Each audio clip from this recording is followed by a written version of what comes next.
Hey guys, I'm Steve. Welcome back to the channel. Welcome back to another video. If it's your first time stopping by the channel, hit that subscribe button. Trust me, you won't regret it. And if you're a returning subscriber, as always, guys, welcome back. Guys, yesterday I seen this story, and it kind of, made me look at, like, what's going on with us. Apparently, yesterday in this story, a migrant bus was headed to the south side of Chicago to drop off some Venezuelan migrants to Wadsworth Elementary School, their designated stop. And it's a temporary stay, temporary placement for these migrants that are coming across the border. And people were protesting about it. They try to blockade with bikes to get in front of the bus and stuff like that. And honestly, man, I think that's kind of horrible. And I just want to talk a little bit about that and just give my opinion. First thing is this. Now, I understand, supposedly, I'll leave the link to the story in the description box below. More than 5,000 migrants immigrants have came to Chicago, which is a sanctuary city, in the past year, which I didn't know. But this is a small group, and they're, from Venezuela.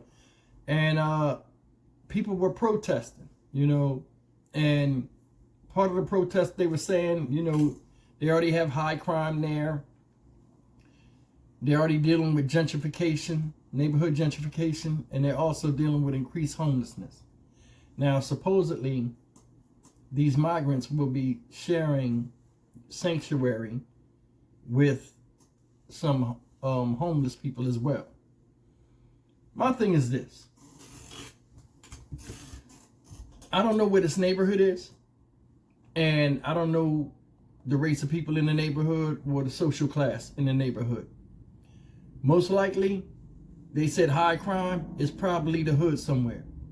The only person they showed complaining, as far as like, and you guys take a look at it, was a lady whose position was an alderman, where I guess she's the liaison with, what goes on in the neighborhood, and she's a direct connector to the mayor and city council and all of this stuff. And she was a black lady, and she seemed like she expressed some concern, or like she was upset about it. And I had to really listen to her and what she was saying, and I put two and two together. I think, she's upset because people are, decisions are being made over her head, and these migrants are being dropped in her lap, and then it's like the placement and stuff puts more work on her back. And I can understand that. Nobody wants to be overloaded with work. But my thing is this, man.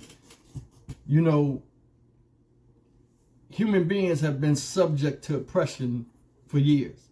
I'm down here in Houston, Texas. We've been dealing with the border crisis for years, where we have a lot of migrants coming up. I mean, this is, an ongoing thing. It's not me. It's not my right to tell somebody they don't belong in this country or they don't deserve a shot in America. And I'm being honest. And, as a black person of slave descent in this country, from south to north, we had migrants, black migrants from after slavery, migrated up north. So, I mean, I can kind of deal with what they, feel what they're dealing with. Everybody wants to come to America. I say this in a lot of my videos. If you are here, you have won the lottery. And if you talk bad about where you're at and you want to go somewhere else, by all means, they're not going to stop you. Because there's always somebody, for every person that don't want to be here, there's 10 to 100 people that will gladly take your place. Right now, down there, people are near the border.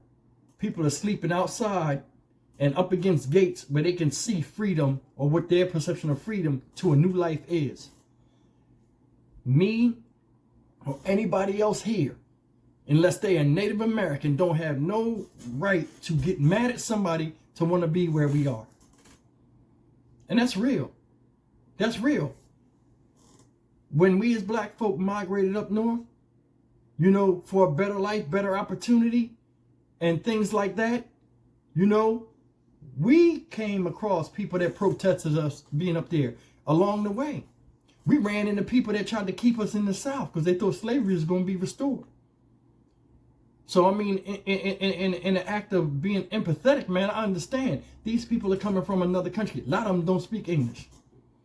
A lot of them got babies with them. A lot of them are female by themselves. A lot of people, families came that got separated, or people died making the journey. See, this is the thing a lot of people don't understand, and this is what I had that had to be explained to me.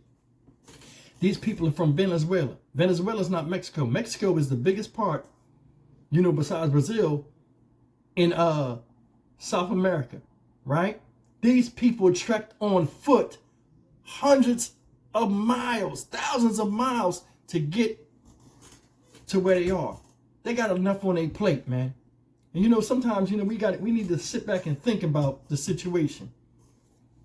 I don't know how it is in Chicago. You know, I don't know how it is in these other places that migrants are being bused to. But still, it's just funny to me how we can look at a video with a puppy and be like, oh, or we could see a story where somebody gave money to the homeless, or, you know, somebody, you know, anything heartbreaking, or, you know, we can have some type of civility. But like when it comes to human beings, sometimes, depending on the situation, we turn cold. And that's the thing that I guess I'll never get over. High crime, gentrification, increased homelessness, it'll be there whether these people get off the bus or not. You know, and it's just, I think that was a sickening display. Because, I mean, they've been doing this for years, though. People getting in front of the bus, they got things that they break in the bus. That shit like civil rights shit. It reminds me of stuff, civil rights shit. Freedom marchers go down south to march. They breaking the windows, protesters breaking the windows, get out of here, trying to kill them and stuff. I just go back, you know, to what my people went through. And in reference, you know, to what they're dealing with in some order of being in a new place. You know, they have enough on their plate to where they got to worry about, okay, how am I going to get a job? Where's my final destination going to be? Some of my family is missing. Will I ever find them? Will we ever get back together? Man, I mean, stall these people out, man. Because this is silly. This is silly. We better than this as a people. You know, as human beings, we better than that. You know, like I said, example of when we, a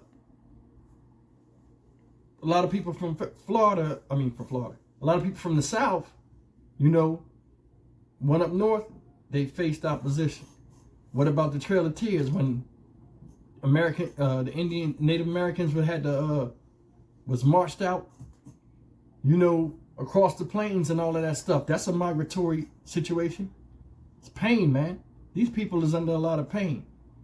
And trust me, if things wasn't as good as where they are, you know, if they didn't have something they was running from to get sanctuary,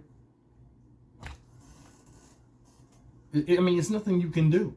Another thing is a politician done put this in the order, so you standing out there blocking the bus and I'm not going to stand for this. Do something to them. Watch what happens. They're going to give them the same rights they give you as American citizens if you commit a illegal act on them because a politician gave it that. You can't do anything. So it's like, I don't know, man, but I mean, this story just sounds messed up to me in some ways. I mean, I don't know the situation, people's situation, but I mean, for me, coming from a standpoint of just reality and just dealing with people the way you want them to deal with you, a lot of us need to have some type of compassion, you know, for the struggles other people have. Anyway, as always, guys, leave me a comment, man. Tell me if you agree with what I said. I mean, I might be missing something. I'm just talking. But as always, like, comment, share, and subscribe. I'll see you guys in the next video. Take care.